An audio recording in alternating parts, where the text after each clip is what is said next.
What's up folks, welcome to Wasted Space and welcome back to Total War Arena.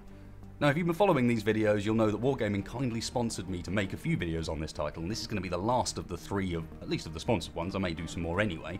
And for this one I wanted to talk a bit about my experiences with the game, why I'm kind of enjoying it, why I've been drawn back to play it more than was really necessary to make these videos, and also talk about a few things I picked up along the way that I think will be really helpful for anybody starting out the game and trying it for the first time. If you are one of those people, you do fancy trying out this game and it looks interesting, it's a free-to-play game, links down in the video description, you can go and click on that, sign up now. It's in a sort of open beta, there's a reset due on the 22nd of February where we go into like full open beta where anyone can sign up. And if you do that, there's a code down there, PLAYTWA, use that for a bit of bonus premium time and a bit of gold to get yourself started. So the way I'm going to approach this is actually to talk over, so post-commentate, a couple of games that I think really epitomise why it is that I've found this really fun and kind of different. So we're going to kick off with this, which is a game on a map that I've never played before. This is the first time I've seen it. And so I make the decision, especially being the bottom tier in this, I'm tier 3 and there's tier 5s rocking around, there's artillery and all sorts. I'm going to go and support someone high tier, see if I can do something, basically try and pick up the map by following someone who hopefully knows what they're doing around, but also giving him a bit of protection. There's someone here that's got archers and I figure, hey, that way I can cover him a bit and also learn the map a bit, because there's this really cool looking city section down in the south. So I see this guy and we figure we're going to go and support him down there. Have a look at what that area's like. We must take their base. So to begin with, aside from getting a little distracted by the fact that I found Strelok, and it's really not where I expected him to be. I thought he was in Stalker. But hey, we found him. So we move on out. My goal here initially just being to try and get forward fast and lock off these two roads directly in front of us. Mr. 49 Russ, the guy we're hanging around with, he's got some archers, but he's also got some pikemen in there, which could be handy. Probably can't cover the unit alone if a whole bunch of cavalry suddenly come running around the corner. So I'm going to get up, I'm using my rapid advanced ability. All the commanders get a selection of abilities, 3 different ones that you can actually tier up, and there's the cavalry. And I'm using this rapid advance because basically, I haven't used it on this unit, but the other two have, gets them up nice and fast at the start of the game to try and avoid cav finding a way round behind you. Start of the game, the cav's all out exploring a lot of the time, trying to work out where your positions are, and also try and get round the back. And in this case, he's thought twice about charging headfirst into a prepared spearman unit. You can just go into phalanx formation, get those spears down, and really bad idea. Don't be charging your cavalry into spearman units. Not a good plan. We also get a few extra shots into them, so those cav are a little bit damaged. 49 Russ turning out to be someone worth covering. Now I am going to make a few mistakes with him later down the line, but for now, we're doing an alright job of just keeping these different routes locked down.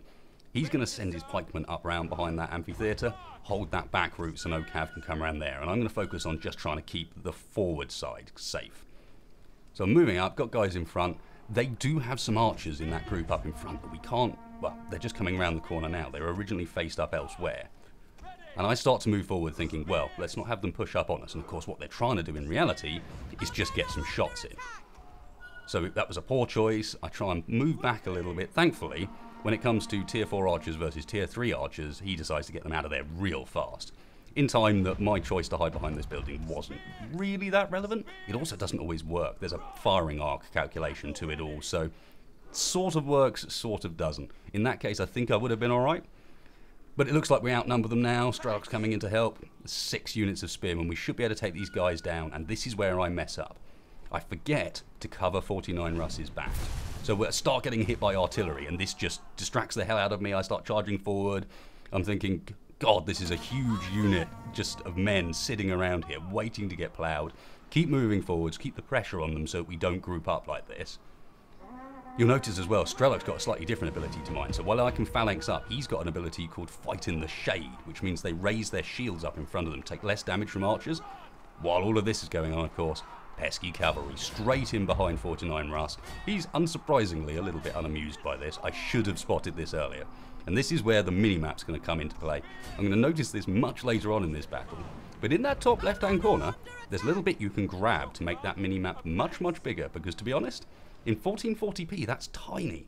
Absolutely tiny. We're going to go into some tips at the end of this video as to bits and bobs you can do with the UI in particular to make it more helpful, more friendly.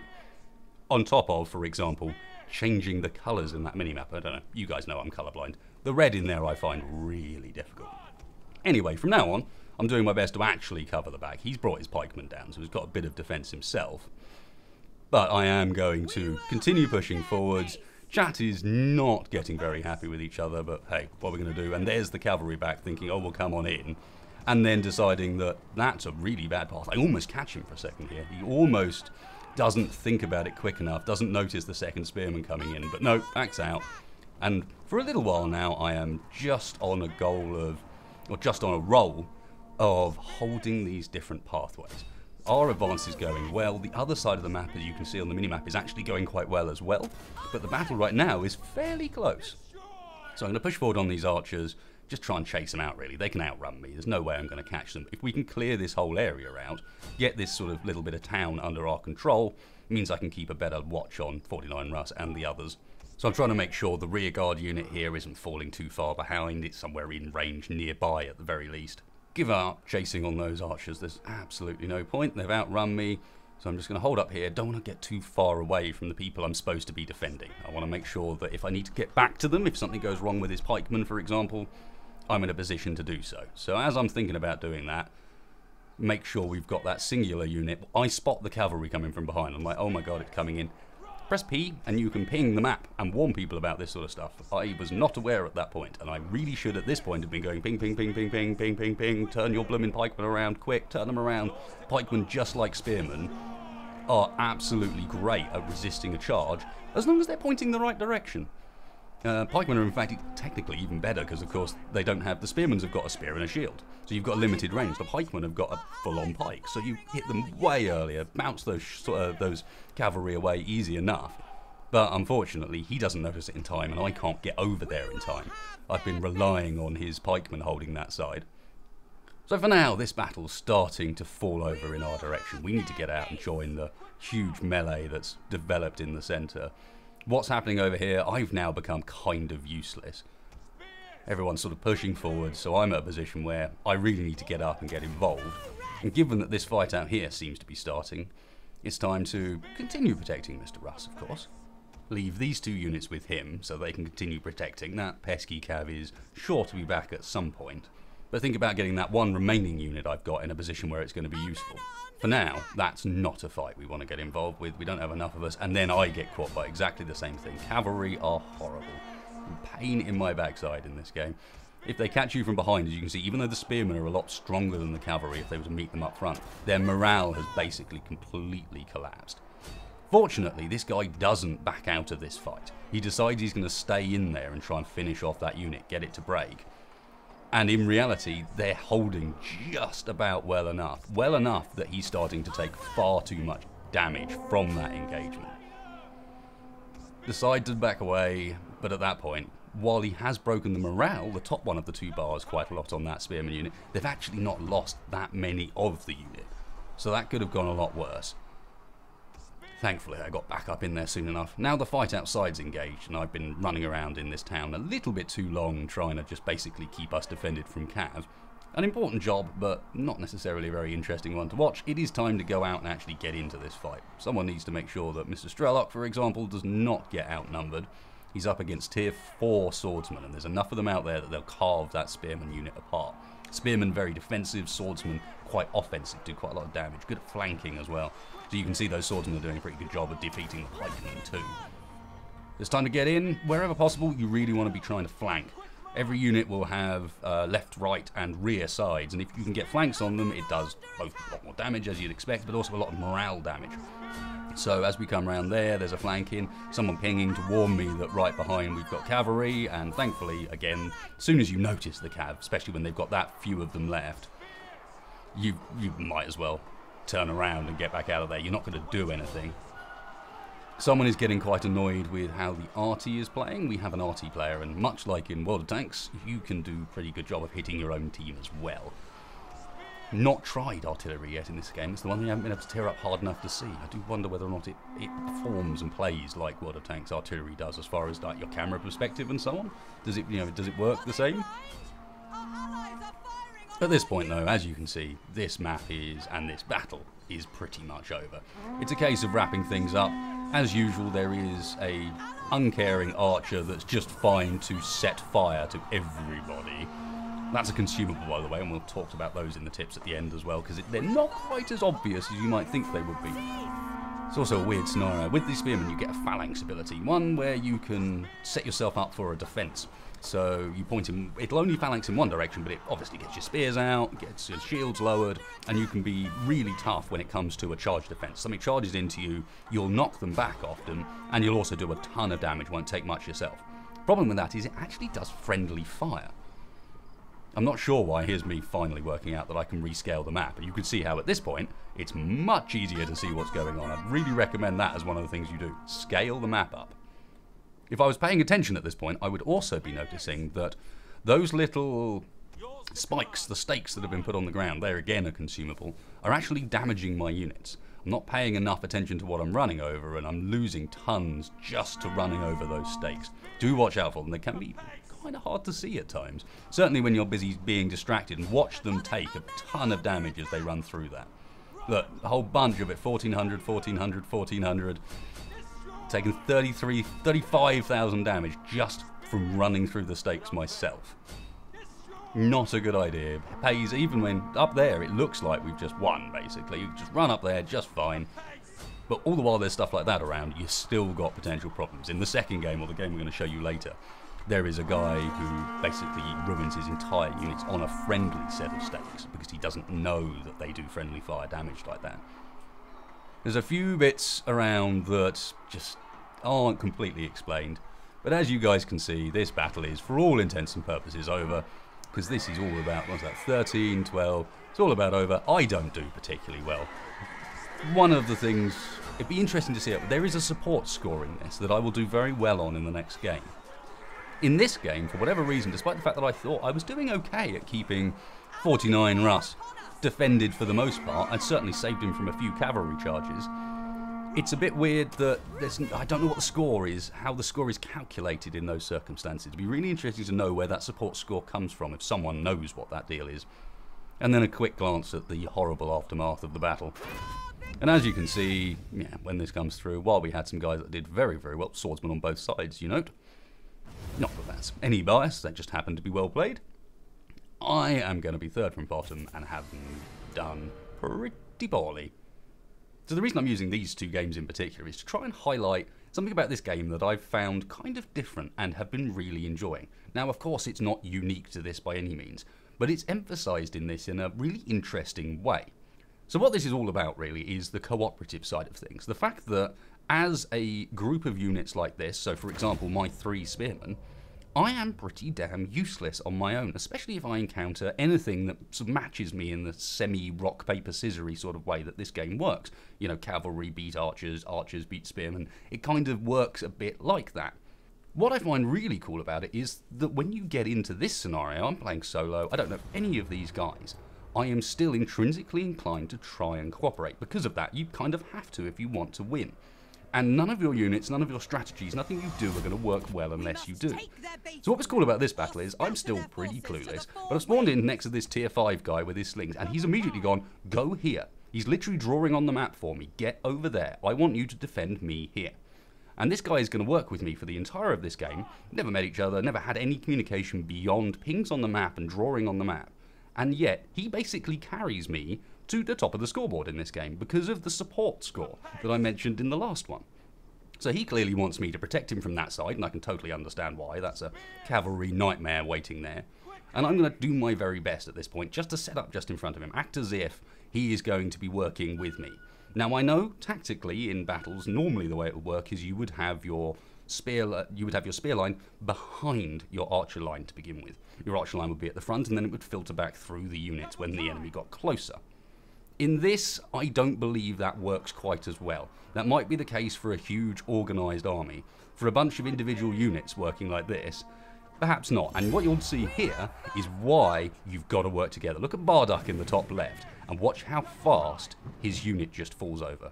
Now these slingers are deadly. You can see quite how much damage they're doing, but it's not just those slingers that are shooting. It's an entire bunch of archers from the other side as well.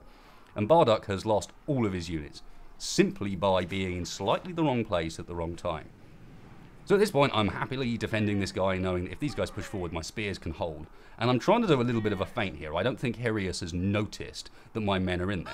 What I've missed is actually what's happened is Herius has disconnected. There's a little plug icon in the corner, and I'm pretty damn certain he's just DC'd. So unfortunately for him, while he was trying to work his way around the back there, what's going to end up happening instead is he's going to get quite badly flanked by all my spearmen while I hold the front. And all the while this is going on, Tobok, with his slingers, which seem to have incredible range, is just sitting behind my spear line, knowing that if anything comes out of the blue, comes out of where you didn't expect it, the spears are going to be able to deal with it for him, and doing a very good job of not hitting me, which is really nice to see, because to be honest, the archers in this, they're quite hard to use properly, because if you do engage someone who's in combat, if you do engage someone who's actually in melee combat, you're going to hit your own side a huge amount. Even if you do the usual sort of tricks, trying to go around behind or to the side, for example, you're still going to deal lots of friendly fire. So for now, I've just worked out that he's disconnected and why exactly it is that I'm just being allowed to take this unit apart. Bit unfortunate on his side, but having done so, it looks like that sort of central battlefield is basically dominated. Anybody who went in there, watched what happened to the first guy that walked forward and decided to just get back out again. So at this point, there's a bunch of pinging going off. Do you remember what I mentioned earlier about the stakes and how they hurt the friendly team? You see all this pinging going on. He's about to discover that, yes, oh, that hurt. Archers down to half health just by running into the stakes. So I'm going through here. I'll see if I can basically uncover whatever is in there. Try and help the guy that's my slinger buddy to deal some decent damage. He's been wrecking people with those slings so far, so just cover his two sides and keep moving forwards. And this is where the mistakes start to creep in. I've uncovered a guy basically doing the same thing, but he's got archer back up too, and he's got 3 units instead of 4. So while I try and get out and try and get back round to sort of in a position where I can cover Tobruk, I let myself get caught out. These guys are going to get on the flank and on the rear and hold up an entire unit. And by doing so, that unit is basically dead at this point. My top unit got into phalanx nicely, held up that group that came through. But that one there, you can see the one I'm talking about, center screen at the moment, is just going to get torn about. I'm trying to turn both units around in time so they're front facing. But it got all too late for them. So I'm thinking, I know, if I can sort of get in behind this top unit, free up both my units, that would be great. However, Talbot's got a better idea.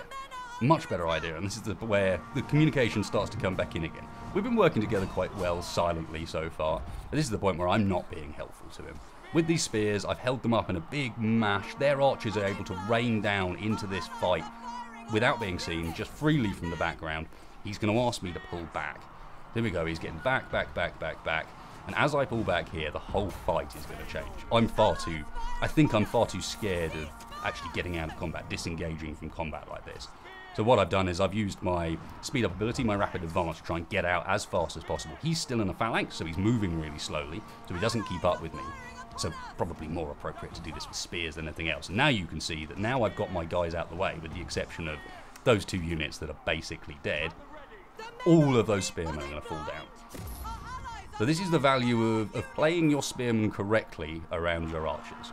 For a little while, it was going so well, and then for a little while, I was completely ruining it.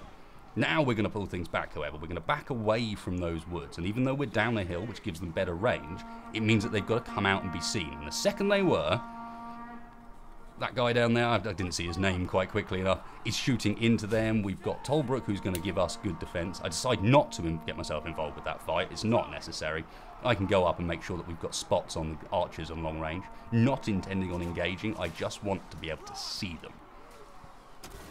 And this battle, while it doesn't look like it, is basically over. Because we have 3 units down in their base, which is a lot easier to see now you've got the mini-map up. And while they do have some units left in this little wood the other side here, it's not going to be enough. They're not going to be able to get back there in time. And as far as what is down here is concerned, it's now basically just getting mopped up. A little bit of time to kill Shadow LH, while the base cap's in the background. Almost no units remaining. A successful fight.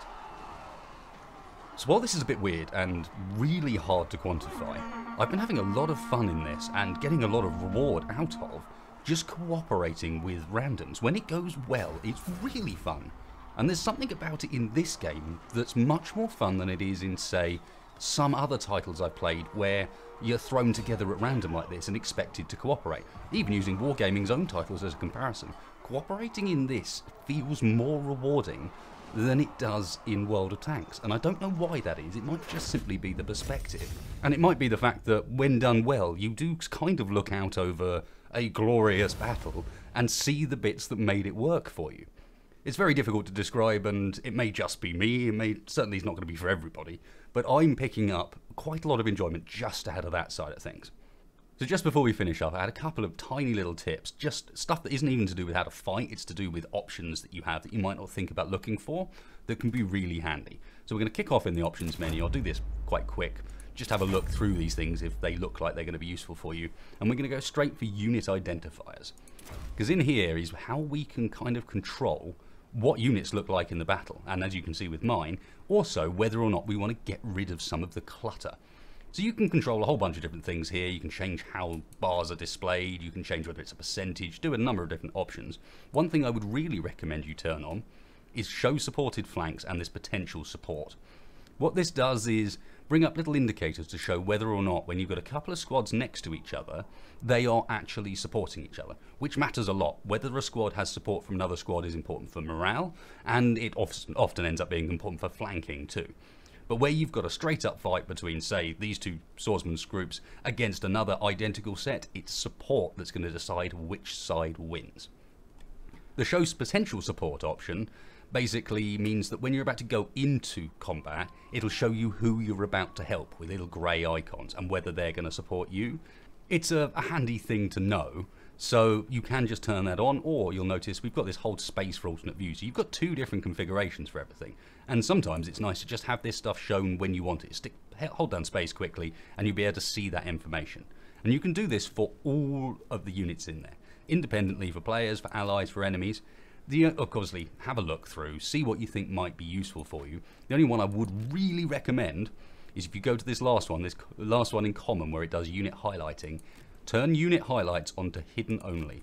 You can always hold space to have them always on, but you'll see what that basically does is mean that the bit of the units that are hidden in these trees here that you'd normally never be able to see suddenly pop out and stand out like a sore thumb. Now unfortunately, in the other Wargaming titles, but not in this one, there is no way of changing their colours. If you could change their colours, that would be even better for me, because it means I can make it not red and they'd be more obvious.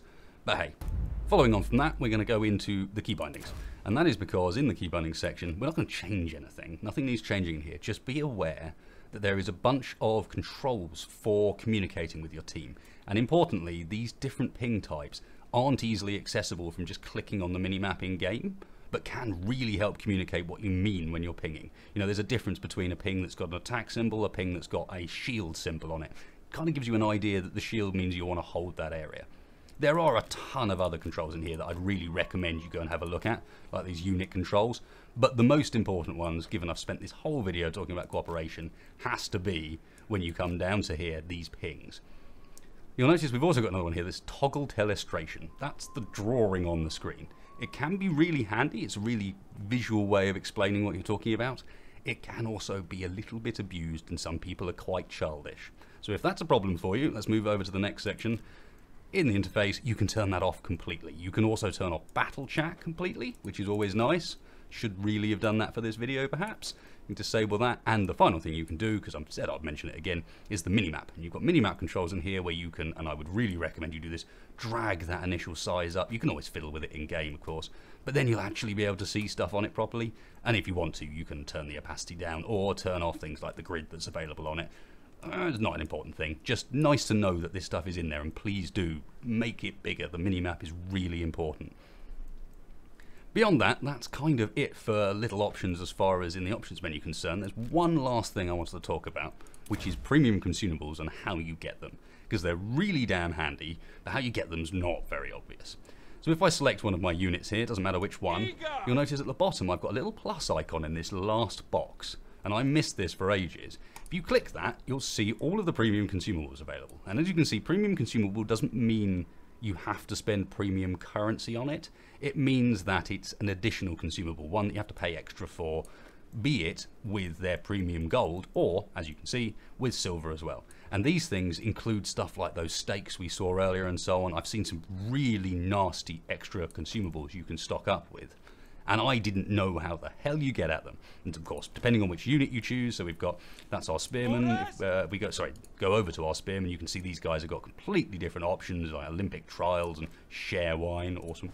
I'll be down for some of that.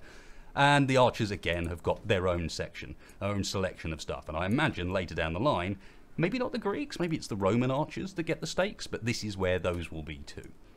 The final thing I'm going to mention, because while it's sort of obvious, you might not be looking for it, is your commander has a tech tree as well. Not only do they have levels and can level up, they also have ability skills, kind of. So you can get at them either by going via the tech trees up here and clicking abilities, or you can actually just click on your commander and click one of their abilities over here, and it will take you through to this tech tree where you can actually sort of buff your buffs. So we've got the rapid advance ability that I mentioned earlier, can be improved in a number of different ways by spending free experience on it. And as your level goes up, you get more room to do this sort of stuff with your commanders. And each commander, of course, has a different tech tree. Nothing too exciting there. I'm not going to go big in depth about what the tech trees contain. I just wanted to bring it to people's attention if you're going to try this game out. This stuff is there, it's really handy to look at, and it might not jump out at you when you first play. So cheers guys, hope you enjoyed this. Thanks to Wargaming for sponsoring me for all of this. I'm probably now going to go off and play some more Total War, if I'm honest.